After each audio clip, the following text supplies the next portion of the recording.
Hair fall বা চুল পড়ে যাওয়া মডার্ন লাইফস্টাইলে খুব কমন একটা সমস্যা। ছেলে মেয়ে উভয়েরই দেখা যায়, কিন্তু ম্যাক্সিমাম টাইমে মেয়েদের থেকে এই কমপ্লেনটা শোনা যায়। স্পেশালি টিনেজার্সদের ক্ষেত্রে এই কমপ্লেনটা খুব শোনা যায় যে স্নান করার সময়, চুল আঁচানোর সময় তাদের চুল পড়ে যাচ্ছে। তো আজকের ভিডিওতে আমরা জেনে নেব যে হেয়ার ফলের কি কি কারণ হতে পারে। First reason, genetic factor.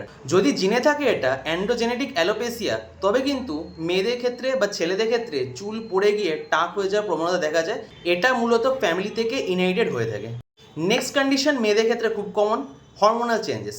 প্রেগনেন্সির সময় এই সমস্যাটা জেনারেলি দেখা যায়, অথবা বর্তমান সময় মেয়েরা যে খুব কমন সমস্যায় ভুগে থাকে, পিসিওএস, পলিসিস্টিক ওভারিয়ান সিনড্রোম, তাতেও কিন্তু খুব কমন একটা ফিচার্স দেখা যায় হেয়ার ফল। থার্ড, বিভিন্ন মেডিকেল কন্ডিশনস, সেটা থাইরয়েডের কন্ডিশন হতে পারে, অথবা স্ক্যাল্পে কোনো রকম ফাঙ্গাল ইনফেকশন কারণে হতে পারে। এইসব কেসেও কিন্তু হেয়ার ফল হওয়ার সম্ভাবনা দেখা যায়। Fourth reason, nutritional deficiency like iron, vitamin বি12, জিঙ্ক, এইগুলোর ডেফিসিয়েন্সি কারণে কিন্তু চুল পড়তে পারে। এগুলো খুব কমনলি দেখা যায় রিসেন্ট টাইমে। Fifth but not the least, stress.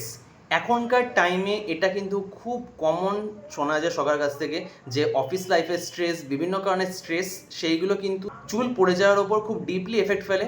যদিও এটা একটা টেম্পোরারি কন্ডিশন, স্ট্রেসটা যদি আস্তে আস্তে ঠিক করা হয় তবে কিন্তু এই চুল পড়ে যাওয়ার সমস্যাটা আস্তে আস্তে ঠিক হয়ে যায়। সুতরাং যদি চুল পড়ার সমস্যা হয়ে থাকে, আগে থেকেই কোনো রকম শ্যাম্পু বা কোনো ঘরোয়া টোটকা অবলম্বন করানোর আগে যদি অ্যাকচুয়ালি আয়ুর্বেদিক ট্রিটমেন্ট করাতে চান, তবে ঘরের কাছাকাছি কোনো আয়ুর্বেদিক ফিজিশিয়ান অথবা আয়ুর্বেদিক হসপিটালে গিয়ে প্রপার আয়ুর্বেদিক চিকিৎসকের কাছ থেকে আয়ুর্বেদিক ট্রিটমেন্ট করাতে পারেন, নাকি কোনো রকম টিভিতে দেখা প্রোডাক্ট বা কোনো জড়িবুটি বা কোনো রাস্তায় কোনো দোকান থেকে কেনা আয়ুর্বেদিক ওষুধ খাওয়া।